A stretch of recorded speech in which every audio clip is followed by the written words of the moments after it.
Ramón Urías and Jorge Mateo both came into 2023 as Orioles starting infielders, but they left the season mostly on the bench and with a lot of questions surrounding their futures. Maybe the big question is, can the Orioles roster both of these guys in 2024?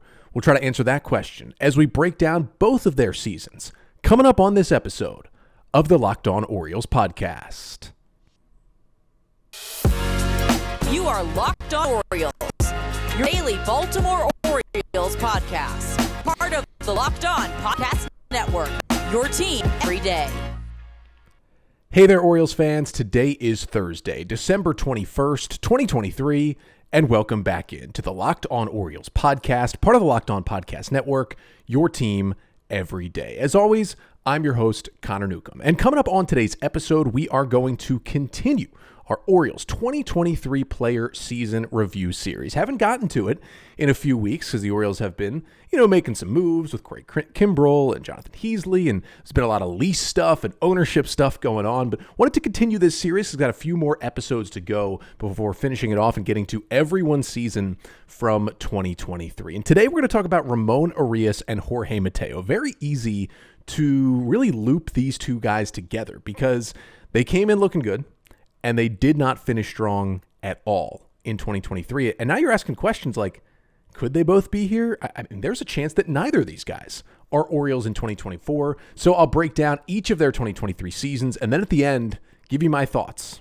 What will their roles be if they have a role going into next year? But that's all coming up on this episode of the Locked On Orioles podcast, which is brought to you by FanDuel. Make every moment more. Right now, new customers get $150 in bonus bets with any winning $5 moneyline bet. That's $150 just if your team wins. So visit FanDuel.com/lockedon to get started today.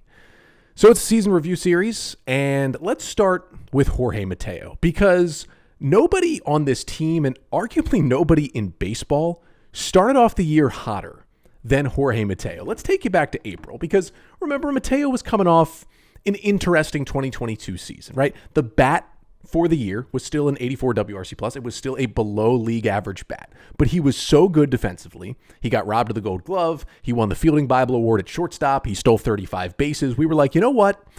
If he can keep the bat, even if it's just a tick below league average, if he does all these other things, this is an important player for this team. And he was playing pretty much every day in April.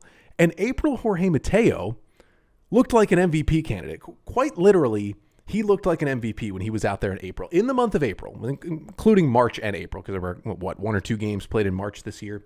Mateo hit .347 with 6 home runs and a .187 WRC+. He had a 7% walk rate, which is a little higher than his usual, but nothing crazy. But his strikeout rate was cut almost in half from his career rate to just 15%. He was putting more balls in play. He was getting on base. And with the new rules, he was stealing bases at a very high clip as well. And he was hitting the ball out of the ballpark, driving the ball for power. He was still playing not elite defense, but still really, really good defense at shortstop too. And he just looked like a guy who you're going to send out there every single day. And then the calendar turned to May. And, you knew he was going to slow down. We knew Jorge Mateo was not going to hit .347 the entire year. But the calendar turned to May, and he flipped to a completely different player. He flipped to a version even worse than we had ever seen of Jorge Mateo since the Orioles claimed him off waivers back in 2021. In May, he hit just .128 for a -16 WRC+. Again, I talk about that stat. It's weighted runs created plus, basically a statistic that shows all of your offensive value, right? Your average just shows how often you're getting hits. It doesn't show you if they're singles, doubles, triples, home runs. It doesn't talk about walks. WRC Plus does a good job of bringing in all that stuff, including how often you get on base, including how often you're hitting for power instead of just hitting for average. It puts it all together. And 100 is league average. He was 187, which means he was 87% better than the league in April. He was -16 in May, which means he was 116% worse. He was more than twice as bad as the average hitter in baseball in May. It was a horrendous month. And it kind of just continued like that for the rest of the season for Mateo. Now, he finished out the year. He played in 116 games, 350 plate appearances, ended up hitting .217, .267 on base, .340 slugging, 67 WRC+. Did steal 32 bases, which was nice, but it wasn't an amazing year. But if you take out April and you just look at from May 1st on for Jorge Mateo, the full season stats are pretty bad. 67 WRC plus, that is a bad player. That is a guy who should not be getting regular at-bats for a major league team. But if you take out April, when he was one of the best players in baseball in April, here are Jorge Mateo's stats after May 1st. A 30 WRC plus, that is 70% worse than league average. A 179 batting average. A 244 slugging. That's not his average. That's not his on base. That is his slugging percentage. Was 244 with a 28% strikeout rate. You start getting above 25, you've got some issues. You start getting towards 30, you've got some issues. And he had, after hitting 6 home runs in April, he had just 1 home run for the rest of the year. And that 1 home run was an inside the park homer that was a ball that he hit off the wall that was misplayed in Oakland. He did not hit a ball over the outfield fence after April when he did it 6 times in that first month. It was just astounding to see the drop-off. And again, we all understood that April Mateo was not the player he was going to be the rest of the year. But you didn't need to be that bad down the stretch. If you sort all qualified major league hitters by their stats from May 1st on, Jorge Mateo was literally by far the worst hitter in Major League Baseball from May 1st on. It wasn't very close. If you go by WRC plus, Mateo was the worst in the league from May 1st on at 30. The second worst was Brenton Doyle, the Rockies center fielder, who was at 43, was still a little bit better. And the other thing about Doyle was he won the Gold Glove in center field in the National League. So at the very least, he was giving the Rockies some good value by playing stellar defense. That was the other issue with Mateo this year. After he posted 14 defensive runs saved and 11 outs above average. Those are elite numbers at shortstop last year. That's why he won the Fielding Bible Award at shortstop. He was essentially, at best, a slightly above average defensive shortstop this year. 2 defensive runs saved, -1 outs above average. That basically evens out to, when you add in, what he did last year, you would call him an average to slightly above average shortstop. When you combine that with he's not hitting, and basically all he's doing is running the bases well, again, stealing 32 more bases. And when he did get on base, he was a nightmare for other teams, but that just barely happened down the stretch. He had the worst on-base percentage from May 1st on of any player in baseball. It was just horrible to watch. And, I'm not saying he was amazing in 2022. And, he did up his walk rate and drop his strikeout rate from last year, which was a really good sign. But he also lost power. He hit for a worse average. He hit for the exact same on-base percentage. He played worse defense. And listen, even the things that got better, right? The walk rate got better. The strikeout rate got better. Those were very good things for Jorge Mateo. Not just in April. They got better for the entire year. You look at some of his deeper stats, like some of his chase percentages went down a little bit from 2022. Some of his swing and miss percentages went down from 2022. Like, those are all good things that Jorge Mateo, really had to work on. Here's the issue. A lot of the improvement you can chalk up to that amazing April. When you just look at all of 2022 compared to May 1st and beyond in 2023, it's worse in most of those categories. That's how good he was in the first month of the season. So it gets you to the point where, okay, yeah, he had a great month and it was awesome, but he was the worst hitter in baseball after that. Now, he got a little better, right? He was a little productive in September. He was really a part-time player. I mean, after the All-Star break, he was not an everyday player. He was mostly playing against lefties, where he was still producing with the bat. He did end up with a 108 WRC plus against left-handed pitching this year, which means he was better than average against lefties, which was good. He was a disaster against righties. You didn't want him in there against right-handed pitching, but you could still play him against lefties, and that's what he basically was down the stretch of the year. He was a platoon player who was just basically hitting against left-handers, and he played better in September. Now, he only had 40 plate appearances in the month because he wasn't an everyday guy, but he still hit 265 and had, 5 walks to just 9 strikeouts. That was solid for him in September, but not nearly enough to make up for what he did the entire season. And the other thing was, Jorge Mateo, you could kind of argue, besides Gunnar Henderson, was the only Orioles hitter that showed up in the quick 3-game sweep in the ALDS in the postseason against the Rangers.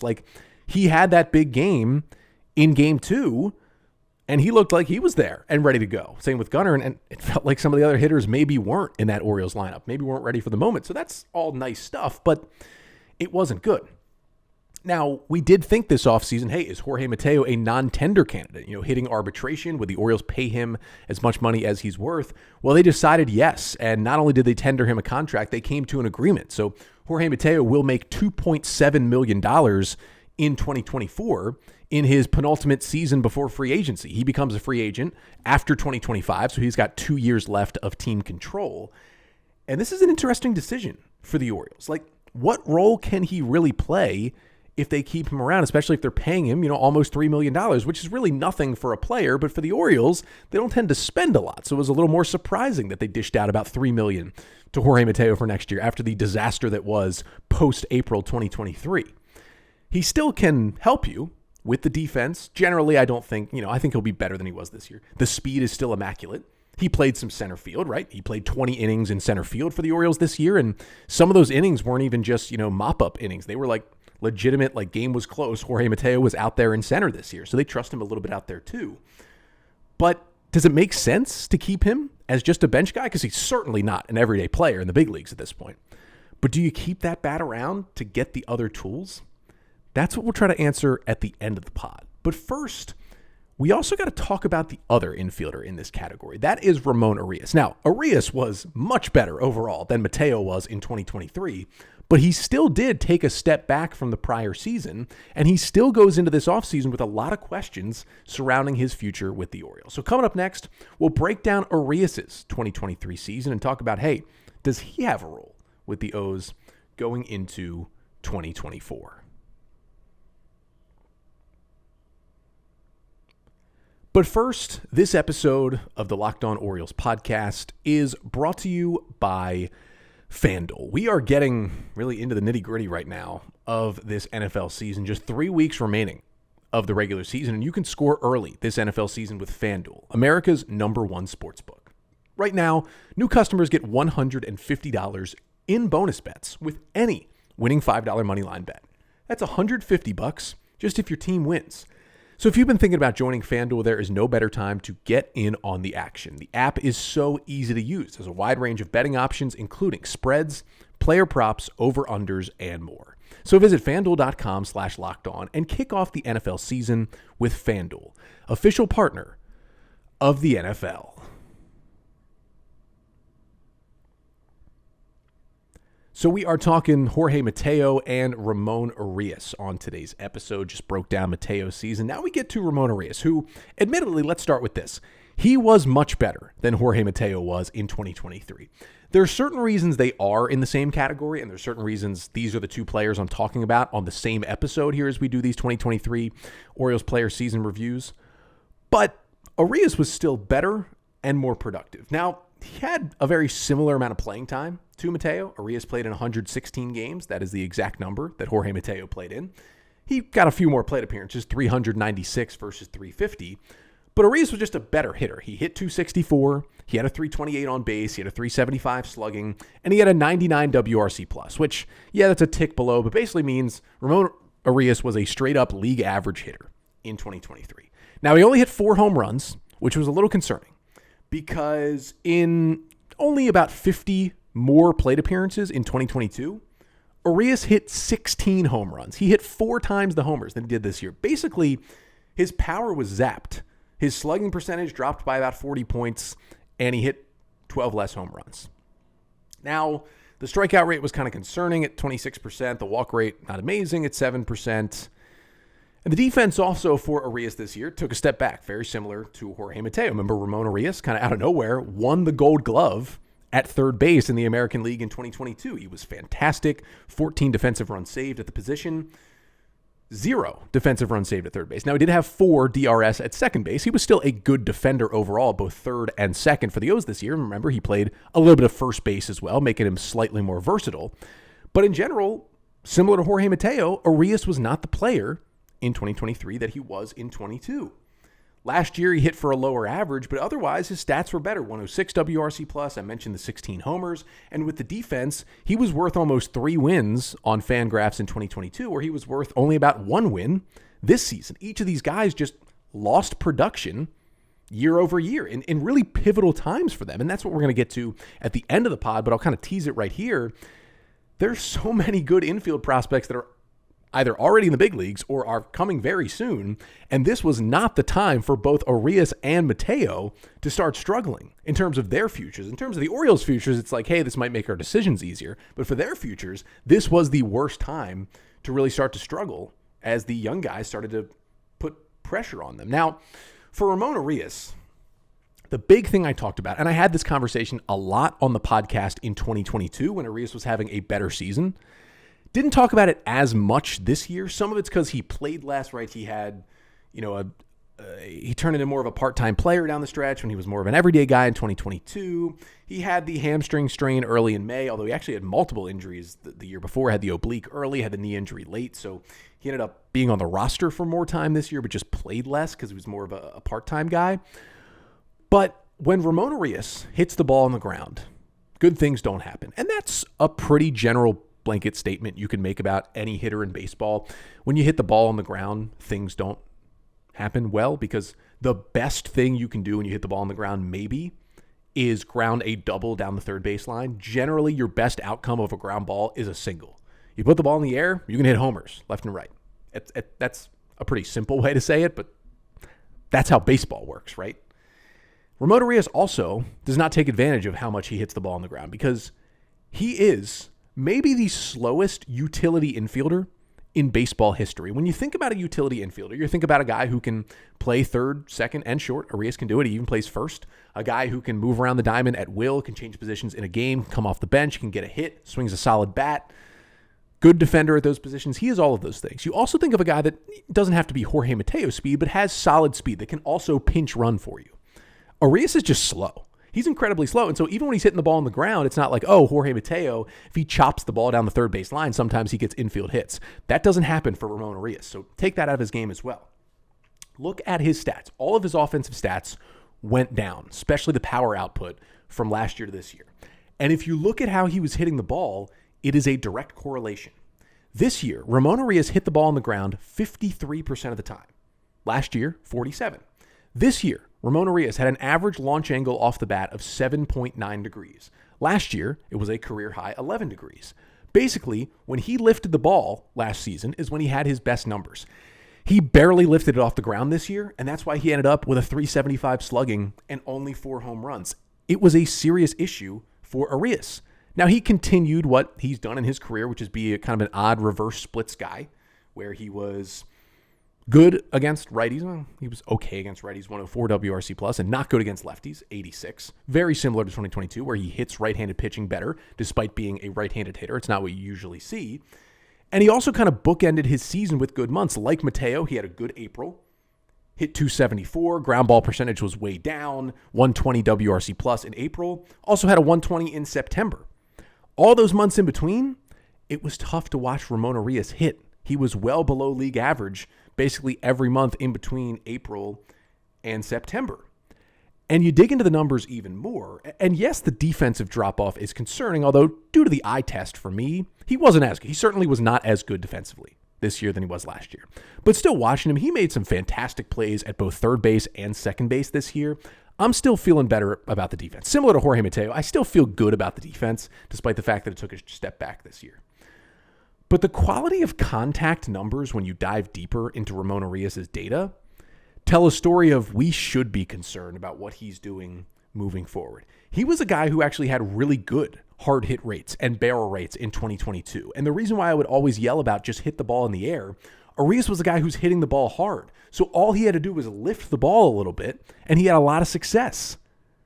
Hard ground balls are still ground balls.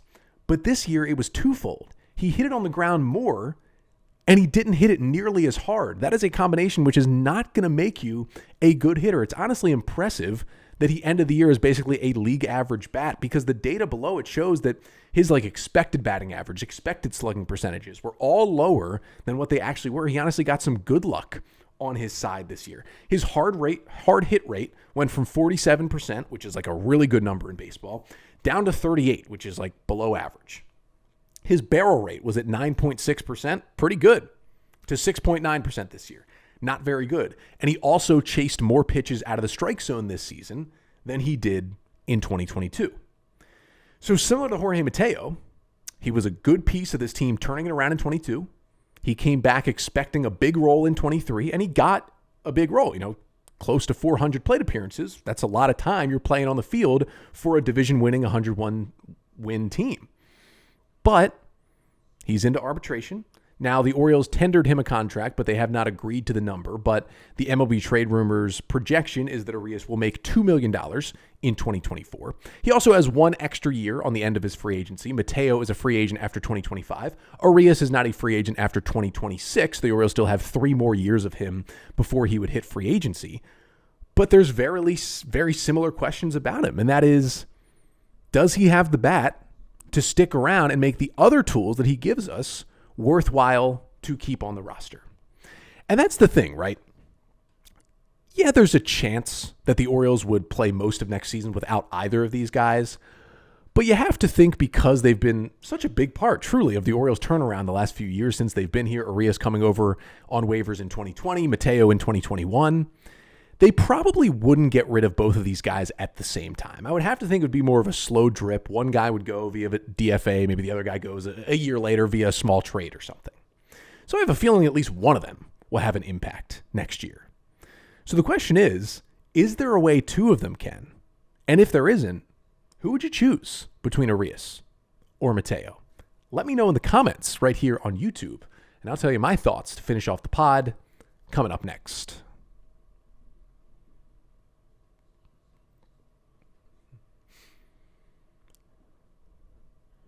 So to finish things off today, Jorge Mateo and Ramón Urías. A couple of disappointing seasons in 2023. A couple of infielders who are here in the footsteps, right? Like, they are certainly here in the footsteps behind them, because there is just an incredibly talented group of infielders that is either in the big leagues right now or is very, very close for the Orioles. So the question we want to answer here to finish off the pod is, can they both have a role? If yes, great.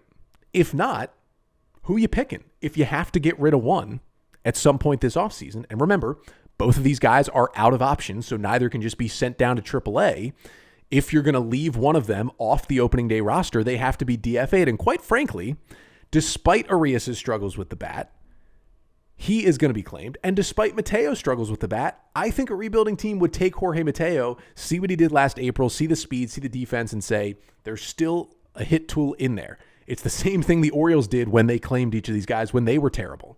A terrible team would claim these guys. They would not sneak through waivers and stay in the O's organization. So it's going to be a tough decision if you want to think about leaving one of them off the opening day roster. But let's look at what that roster will look like as it pertains to Urías and Mateo next year. You get 13 position players that you can put on the roster. Now, some teams go with 14 position players and 12 pitchers. It's an option for the Orioles to start the season. However, with this team clearly, has more questions for pitching than it does for hitting, I would bet they won't want to go a pitcher down, and they will go with 13 hitters and 13 pitchers. So you got 13 position players. I would say, unless, odd trades are made or guys get injured, you have 8 stone cold locks. At catcher, it's going to be Adley Rutschman and James McCann.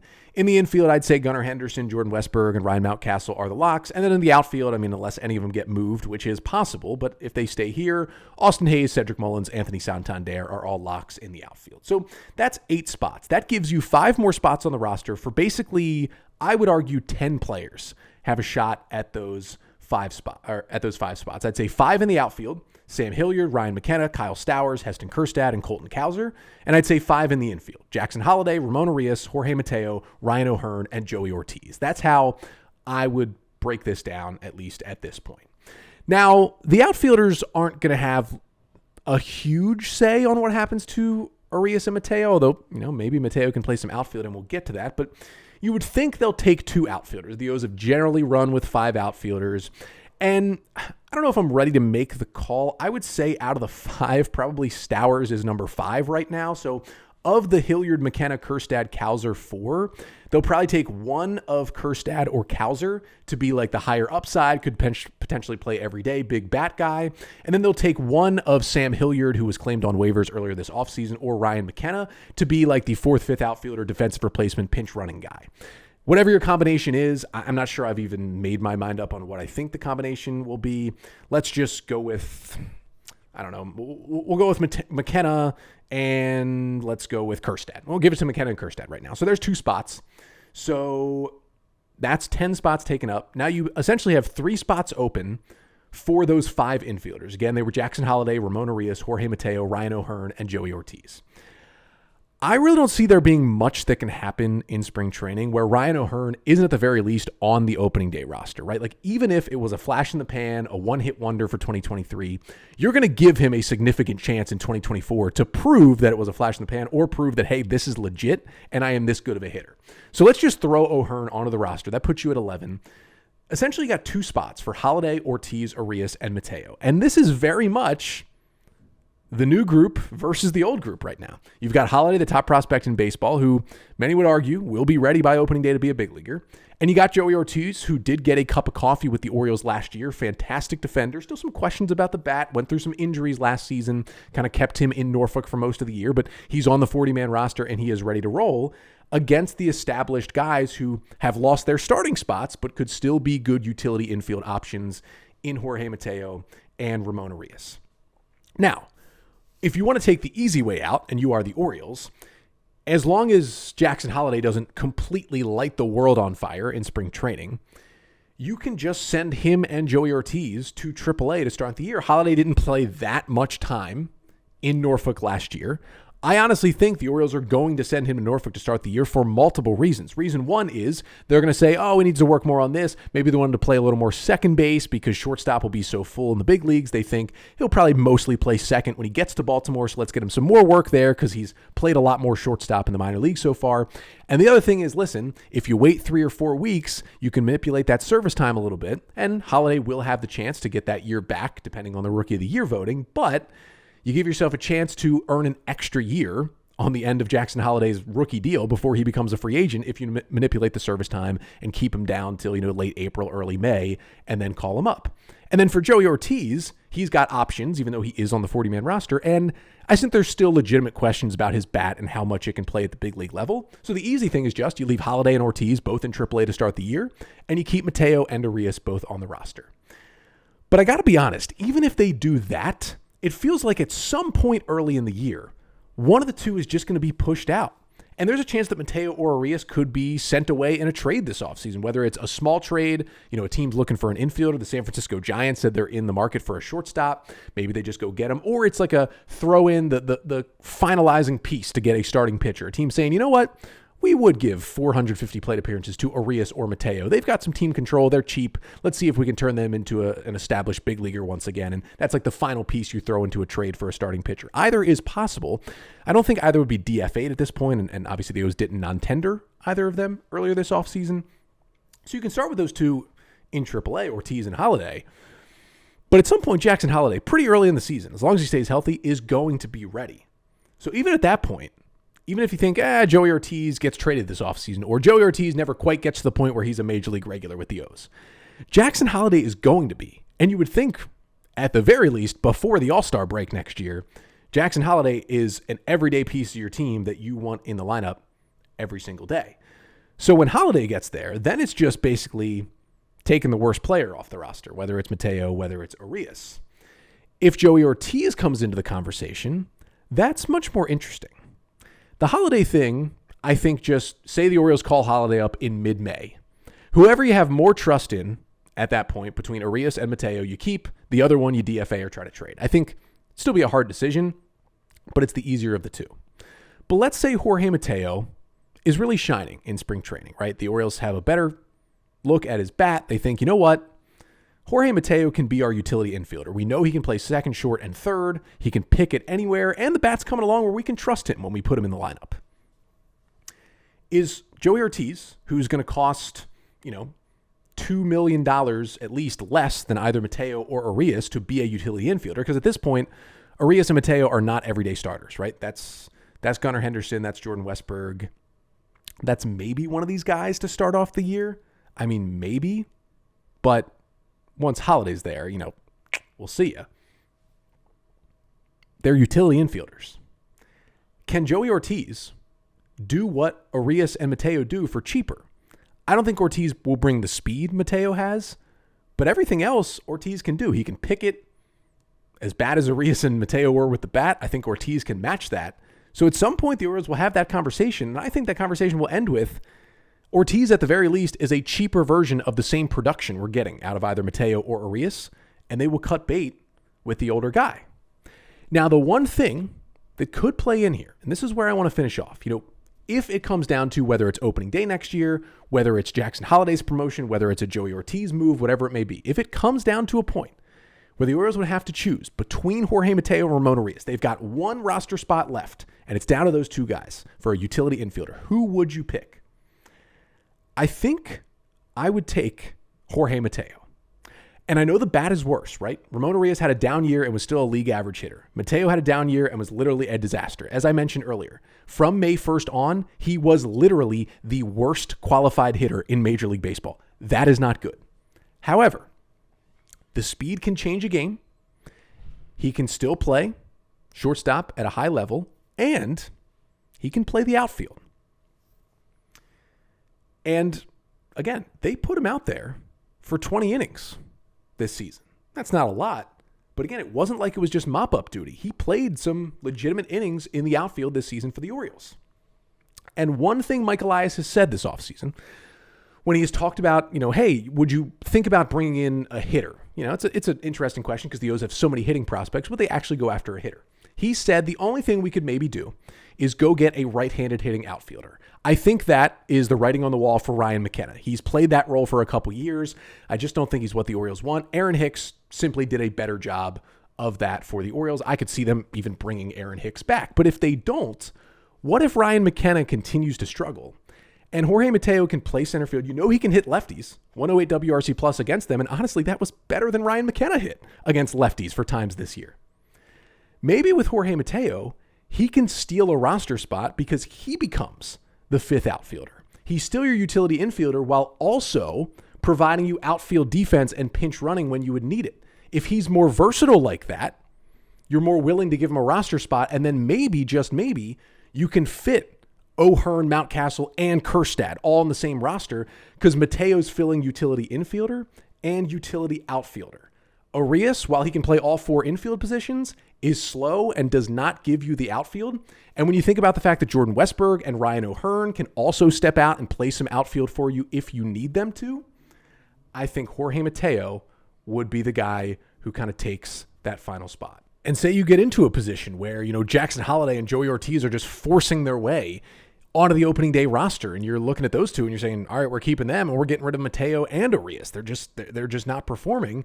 And you look out in the outfield and Heston Kjerstad's doing great, and you want to keep him on the roster too, and you look around and say, well, maybe Jorge Mateo can give us at the very least what Ryan McKenna does, and with more speed, and he can play the outfield. Maybe, just maybe, he can slip his way into a spot that I just think Urías, although he might be the overall better player, just might not fit the roster as well as Mateo could. As the team gets younger, the prospects come up, and these, fringe guys, these Orioles of old, start to get pushed out a little bit. I do think Mateo would have the upper hand. But in terms of, what their futures are with the Orioles in general, I certainly see a future where this time next year, December of 2024, both of these guys are either in or on their way to other organizations. They've been amazing for the O's and they are valuable players, but the guys the O's have coming up, I just think have much higher ceilings than both Mateo and Urías, and they're going to have to prove it when they get to Sarasota in 2024 if they want to keep, at the very least, these utility roles that they have now with the O's. But that'll do it for today's episode. Thank you so much for tuning in. Make sure to rate and review, give us a 5-star rating wherever you listen, Spotify, Apple, whatever it may be. Also, make sure to like, comment, and subscribe to the Locked On Orioles YouTube page. That'll be it for this week on the pod. If you're celebrating the holiday this weekend and into next week, hope you enjoy with family and friends. And we will be back next week. Of course, we are in the off-season mode, so 3 episodes per week. Planning to be back next Tuesday, potentially next Wednesday, get you caught up on all the Orioles news, continue these season review series episodes as well. But until then, I'm Connor Newcomb, and this has been the Locked On Orioles podcast, part of the Locked On Podcast Network. Your team every day.